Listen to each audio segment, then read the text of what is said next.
Welcome to another episode of the Carlito Monroe Show. I'm your host, Carlito Monroe. And I think what I decided to do today is do another story about friendship. Kind of a part two of the show I did the other day. I think I titled it Friends, How Many of Us Have Them? But before we get started with that, I'm going to go to my social media.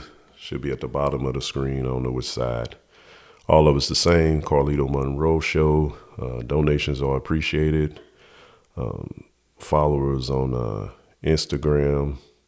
Those are good too. And need you to like, share, and subscribe to the channel. And hit the notification bell so you'll be the first to know when I upload new content.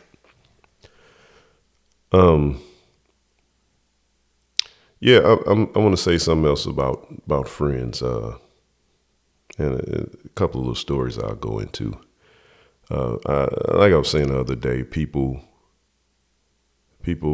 easily call people their friends, and they don't really know if they're actually there to support them when they're needed.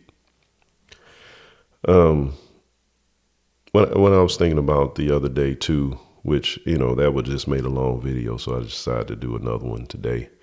I'm going to say what year this was. Maybe 96 or 97, sometime around there.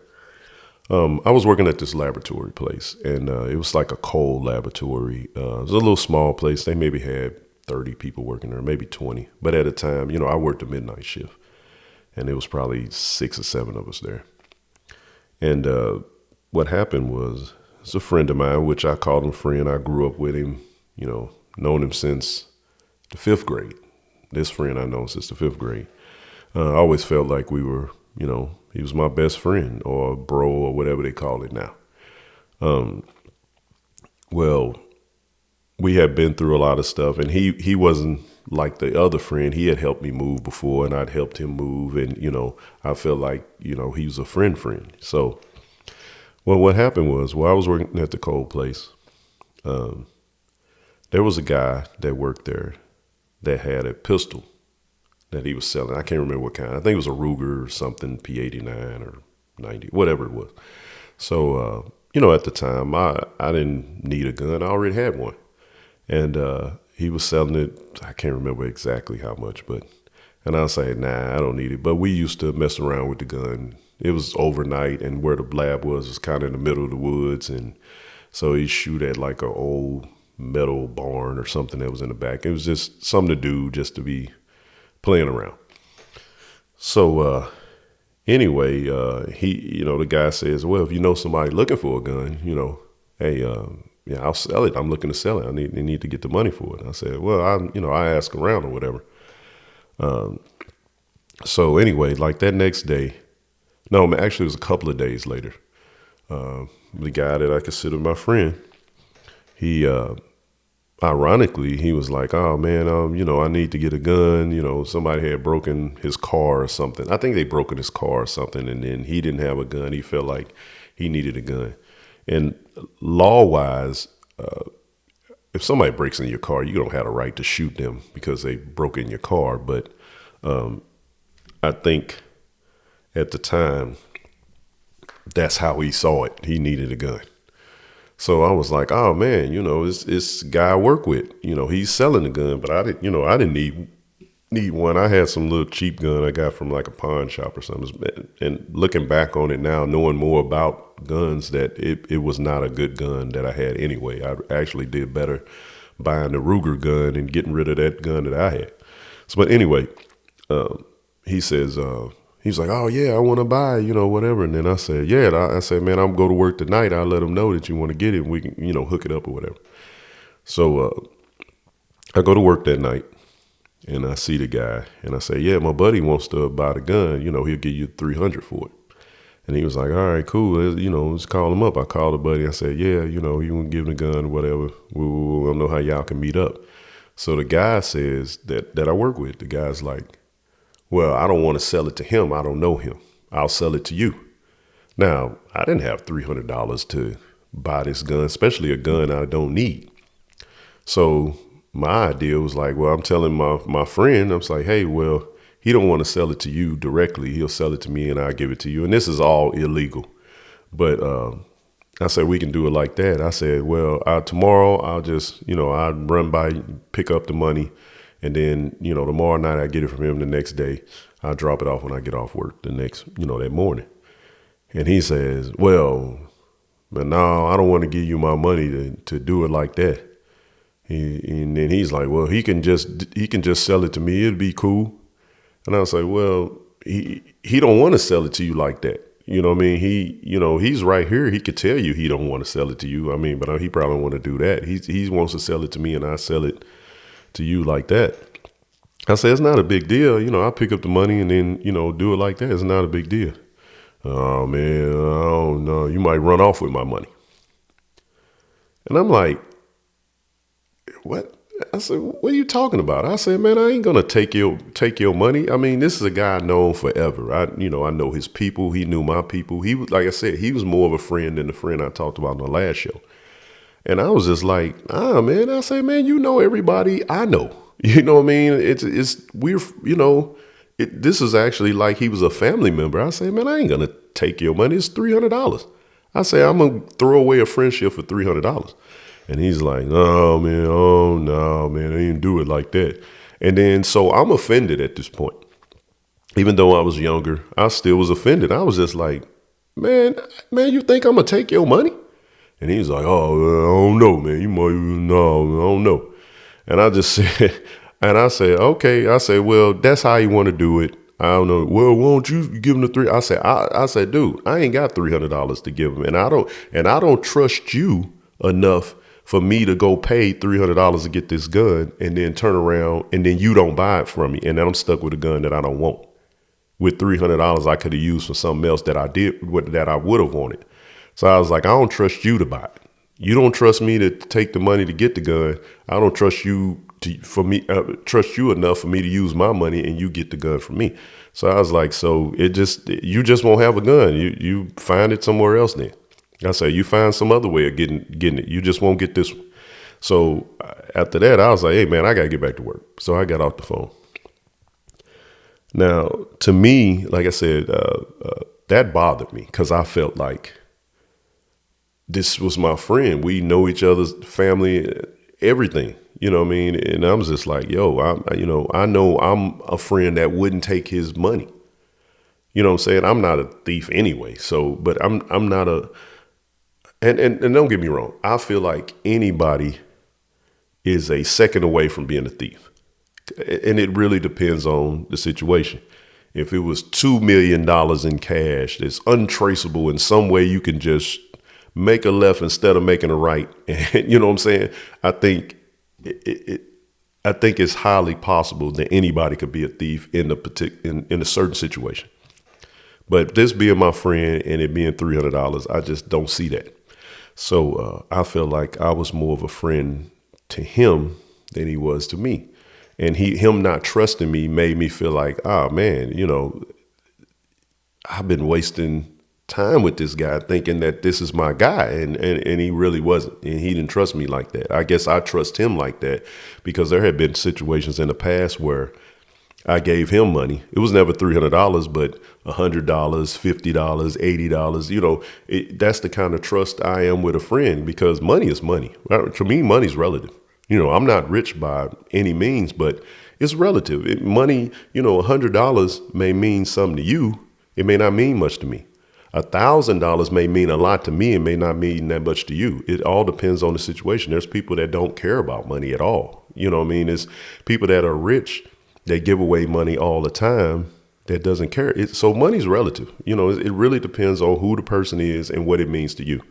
And we've been taught that money means something because that's the trade. We use it to get things. This is how we purchase things. Okay, I want this laptop. This laptop's cost this many reserve notes. If you ever look at American money, it says reserve note on it. It's just a piece of paper that they told us is valued at something. So I want this laptop. I need to pay 700 and something reserve notes. That's all it is. It's paper. So if they told us tomorrow that that paper money doesn't mean anything, strawberries is money, then you would be paying 750 strawberries to get a laptop. It's all set up by how it is, how they tell you it is. That's what it is. So so I just never felt like I would take his money. I knew I wouldn't, but he didn't trust me like that, and it bothered me. So, and it lets you know how humans, or at least me as a human, how we view things. That was 96, 97. From that point on, we still hung out here and there, go to a bar, have some drinks, different there. But it gradually, I was pulling away from him. Gradually, he called, "Oh, I'm busy." I started blowing him off. Just like well, now oh man, I got to work, or oh man, I'm doing this with my girl, or oh, I'm doing this, I'm doing that, and it just kept spacing out to a point where I was never calling him to go out or do anything. And then when he did call me, I was doing something, or I was busy. And then we just kind of grew apart like that. And I feel comfortable saying the last time we went out was probably like 2005. And we're approaching 2023 rapidly. So this has been a lot of years that I haven't hung out with this guy. And as far as talking, having a conversation on the phone with him, it's probably been 7, 8 years easy. And even after that point, it's been, a text around Christmas or something. It's, or whenever it was a random text, and that's probably been 6 years ago, but I was never texting him or never calling him. It's just how it is. I mean, life goes on. You got your path, he got his path. But if he was really my friend, I wouldn't allow us to separate like that. But I allowed it because I felt like he didn't trust me. Just from that small $300, he didn't trust me. He felt like I would steal that. And that bothered me. And I felt like if you feel like I would take that from you, then we're not friends anyway. So let's just not be friends. You know what I mean? Let's just not even deal with each other, because I'm a thief in your head. That's the way I see it. You look at me as a thief. So you shouldn't have a thief around you. You shouldn't want a thief to be around you or your family or anything you got going. So, so after that point, I didn't deal with him anymore because I didn't feel like he was a friend. And that's why I tell people this all the time. Watch who you calling your friend. You could be wasting time on this person that you consider your friend. Just analyze who you call your friend, how much you're doing for them compared to how much they're doing for you. This goes into another guy. There's another guy that was my friend in high school. And we weren't the best of friends, but we were okay. Play football, play sports and everything in high school, and got along. And as far as I knew, it wasn't an issue. So it was one day, a stepfather has a mechanic shop, and then there was a trash company that comes, dumps the dumpster. Well, this guy that I knew from high school, ironically, worked for this trash company. He was driving a trash truck. And I spoke to him, I was like, "Hey man, what's up," or whatever. And in my area, a trash truck driver makes pretty good money. I mean, it's, they're not breaking the bank, but I mean, you're not going to be in poverty if you work for them. They got insurance, it's a full-time job. But I will say this, and and it might not apply to everybody. I know a guy that drives a truck. I mean, other than this guy that drives a trash truck, and it's like the trash and the sour smell of the trash is in their pores. And it's like, it's always that little stench there. But anyway, I digress. So the guy was driving, I knew from high school, was driving the trash truck. So I spoke to him or whatever, and everything was good. And at least I thought everything was good. He's like, "Oh, what you doing now?" I said, "Oh, well, it's my stepfather's shop or whatever, have him look at my car or whatever." So I didn't have a fancy car, it's like a Honda Accord, and I had him looking at it. It was something with the brakes or something. And so I had him checking that out or whatever. And he looked at the car and figured like, "Oh, it's an old car. I'm not doing that well." And this is something with black people I've noticed. It's not all. It's, stuff that people say is not 100%, But what I noticed with black people, you're judged by face value. So if you have a nice car, that means you're doing well. And I think that's why it's so important to men to have a nice vehicle to draw women in, because it's showing that you're doing well when you're not necessarily doing well. You just got a car note and you're paying on the car. But so he's seen the car, and I think he just figured I'm not doing that well. So he was like, man, that's your old car, and blah, blah, blah, blah. I was like, yeah, and it was actually a car that I drive to work, because where I work is dusty and cars are always dirty and the parking lot is not the best parking lot or whatever. And it saves gas. And, but he was kind of knocking it. But I didn't look at it like that, because I have no ill intent to this guy. And I figured he didn't have any ill will towards me, because we were always cool. So, he says the little things about the car or whatever. And then I was like, oh, yeah. And I was like, man, how long you been doing this or whatever? And at the time, I think he had been doing it like 10 years or something, driving a trash truck and working for the waste management. I think it was waste management or some company. And he says, and then he was like, yeah, man, where you at now? You still in the city? I was like, no, I live in such and such, which is, I don't want to say an upstanding neighborhood. It's just a nicer neighborhood, because in my opinion, I don't think any neighborhood is crime free unless you're richer than Richie Rich, with the gated community and a security dude standing there, or security guy or gal, armed security standing, and it's a gated community where they let you in and out and signing you in. I think that's the only neighborhoods that may be crime free. But just a neighborhood in general, and it's not gated with a big wall around it, if it doesn't have that, it's crime. It's potential crime anywhere. And I always felt that. But where I lived at the time, I felt it was a good neighborhood to raise my kids, and without over the top issues of crime, or just the basic crime things that would go on living in the city. As far as, where I live, it was an urban city, drug addicts, break-ins, all kind of different stuff like that. So I figured, where we live, that would be minimized. Not saying it won't happen at all, just minimized. And, better schooling district and different things like that. We as adults, you live for your kids. You don't live for yourself. You live for your kids. Once you grow your kids up, then you start living for yourself. And so that's the point me and my wife are at now. We're living for ourselves because the kids are older. But anyway, so I say, oh, I live here. And the first thing he says is, well, they breaking houses up there too. And I was like, yeah, I'm sure they do. I mean, I haven't had any break-ins, but yeah, I'm sure they breaking houses too. Where we live. And then he was like, yeah, I still live down here. I got 3 houses. And I said, okay. Yeah, that's cool, man. It's all right to have rental property, and, that's, you're doing well for yourself or whatever. And then he was like, yeah, where you working at?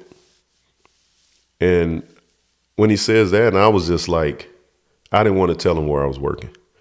And I usually don't tell people where I'm working. I just usually say like a vague title of the field that I'm in. And but in his case, since I had already told him where I live, and I'm a humble guy, I didn't want him to feel a certain way. So I just told him I was in between jobs, and which is usually when you say when you're unemployed. He says, man, you ain't got no job. I said, no. Are y'all hiring? And he's like, oh, no, man, we ain't hiring, man. You can't be out here without a job. I said, yeah, I'm looking now. And then he was like, man, that's messed up. Blah, blah, blah, blah, blah, blah. But while he's saying this, body language tells you everything. Initially, while I'm talking to him, he's got a straight face. When I told him I was in between jobs, now this supposed to have been my friend, who I thought was my friend. When I told him I was in between jobs, it was like a wash of glory went over his face. And now he was just all smiles. I could see every tooth teeth in his mouth. It was all smiles now. Man, you can't be having no job. Man, you out here with no job. And he all smiling now like he's happy that that I don't have a job. You know what I mean? It was weird. I was like, he seems to be enjoying this. He's enjoying that I don't have a job, but this is supposed to be my friend. So I said, yeah, this how I go or whatever. And then he was like, yeah, man. He was like, yeah, man, you got to stay up, man. It'll get better for you or whatever. Meanwhile, I made his day. He was smiling the whole time. He said, man, I got to get back on the clock, man. I'm out here making money, man. You got to be making money when you're an adult. And I was like, yeah, I'm trying, man. I'm trying. And then he was like, yeah, all right, man. And then he gets in his truck, and I can still see his teeth as he bags out of there in this trash truck and then pulls down the street to go to the next spot. This is supposed to be my friend, but he's enjoying my misery as far as he's concerned or even knows. So I got home that day and wife gets off work and she comes home and she's telling me about her day, which women love to do, tell you about their job and their day or whatever. And, that's the decompression thing that people do, as humans do. So then I tell her about my day. She's like, well, what went on with you? I say, well, I took the car down there, check it out, whatever. And I seen the guy from school and blah, blah, blah, blah. And I'm, telling him this and telling him that. And he worked for the trash company and blah, blah, blah, blah. And I gave it a whole breakdown. I said, yeah. And then he said, they breaking houses up here too. And then she's looking at me. And then she has a smirk on her face. And then I go on, tell her story. And then and then he, about the part where, man, where you working at? And I'm like, oh, well, I'm in between jobs. And then she cuts me off. I was like, why'd you tell me you're in between jobs? And I was like, I'm humble like that. If I, I already told him that we live in here and he still lives down there and it made him feel a certain way. And, so when he said the job, if I'd have told him my job, it'd really just, like stomp him into the ground. I didn't want to do that. So I just was like, I'm in between jobs or whatever. And then she was like, I just told him where I work. I said, yeah, I just didn't want to do that. So it goes on. And then, I'm telling the rest of the story. And I was like, yeah, and it's crazy because after I told I was in between jobs, it was like he was smiling now. It was like I made his day that I was out of work. And then she starts like gradually shaking her head as I'm continuing on the story. And then I'm like, what? And then she was like, you do realize he don't like you.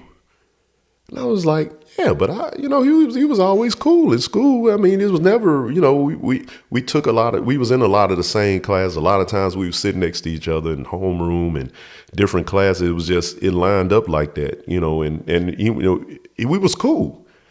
And then she was like, I'm not trying to hear nothing you saying. That man do not like you. And I was just like, well, maybe. She was like, well, why would he be smiling? And why is he all of a sudden happy because you in between jobs? I was like, well, maybe just because he felt like he's doing better than me in life. He's got 3 houses or whatever. And, then she's like, I don't care what you say. He don't like you. So time goes on and it was probably, I don't know exactly, maybe a month or 2 later. I happened to be going to Walmart and I drove my wife's car.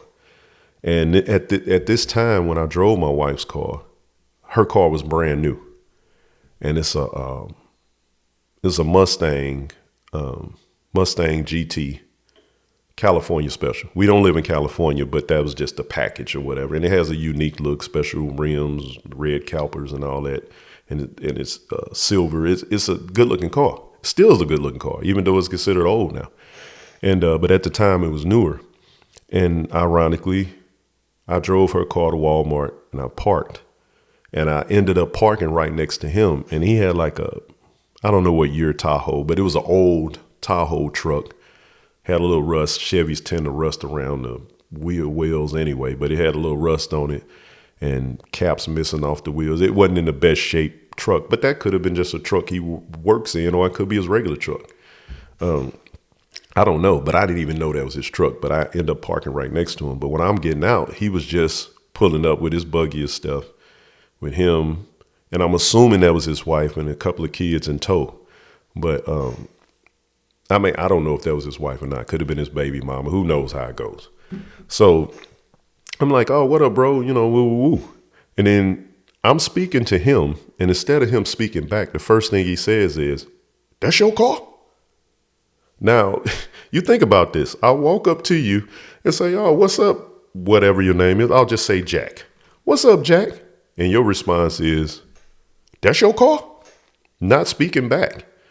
So I was like, oh, well, I mean, yeah, no. I mean, it's my wife's car or whatever. "Oh, your wife must make good money." I mean, I guess she has a job. She does okay, you know. Then he was like, "Yeah, you got a job yet?"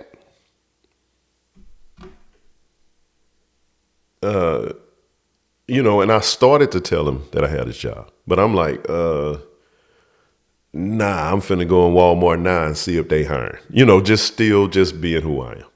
And he says, "Man, you trying to get a job at Walmart? Man, you can't be out here as old as you is with no job. Man, you supposed to have a job. Hey, baby, he ain't got no job." This he's telling his wife or girlfriend, baby mama, whoever she is. I still don't know. I was like, yeah, you know, it's how it is sometimes. I say, "Who's the young lady?" You know, I say, "Who's the young lady you with?" You know, figuring get off the subject, introduce me to who you with. Because I used to have a bad habit of that. I'd see somebody I know and my wife would be with me and I wouldn't introduce her. It was just a habit. I had to train myself to do better. So when I did meet somebody, you know, somebody I would know, I'd be like, "Oh yeah, man, this is my wife," you know, and tell her the name or whatever, shake hands or wave or whatever. So anyway, and then I was like, "Man, who's the young lady you with?" He still never said who she was. He never introduced me. He never said anything. He just says, "Man, you ain't got no job still." And it's all smiles. This dude was all smile. But this is my friend. And I was just like, "Yeah, man, let me go on and get in here and get this application, man. Take it easy or whatever." And he was like, "Yeah, man, next time I see you, you better have a job, man, for real, for real." And then he opened the trunk of his Tahoe or whatever. And I'm just shaking my head. And then I came to the conclusion my wife was absolutely correct. Scott did not like me.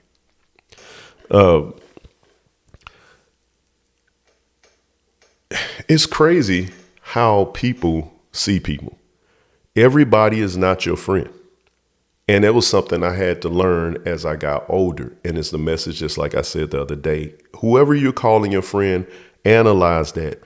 How much are they doing for you compared to what you're doing for them? It's not going to be even. It's going to be lopsided. So it may be even in some cases. It's not 100%. It may be lopsided. One may be doing a little more than others. But if you're doing way more than your so-called friend, and in every turn, some kind of way, that friend, he or she is taking advantage of you, that's not your friend. They're getting over on you and they're using you and they don't like you. They deal with you because they're getting some kind of gain. They're getting a gain from you. I remember this was another friend, and I'm trying not to go into this story because I didn't really want the video to run this long, but I had this friend and he was more of an associate, but I called him a friend or whatever, and then he invited me. He was like, "Hey man, we having a barbecue, wow, wow, wow, wow, wow, wow, you ought to come through." And then I was like, "Oh yeah, what time or whatever." And then he was like, "Oh man, I'm gonna throw some meat on the grill, this, that, another, such, man. Yeah, man, we gonna have some ribs and chicken and barbecue ribs, barbecue chicken, and man, we gonna drink some Crown and Bud Light and all kind. Man, we gonna kick it." I'm like, "Okay, cool, man." I said, "Man, what time you talking about?" He say, "What time?" I'm like, "Yeah, man. All right, man. What? Can I bring anything? I bring." He was like, "Oh yeah, you can bring some beer, some Crown, some ribs, and some chicken."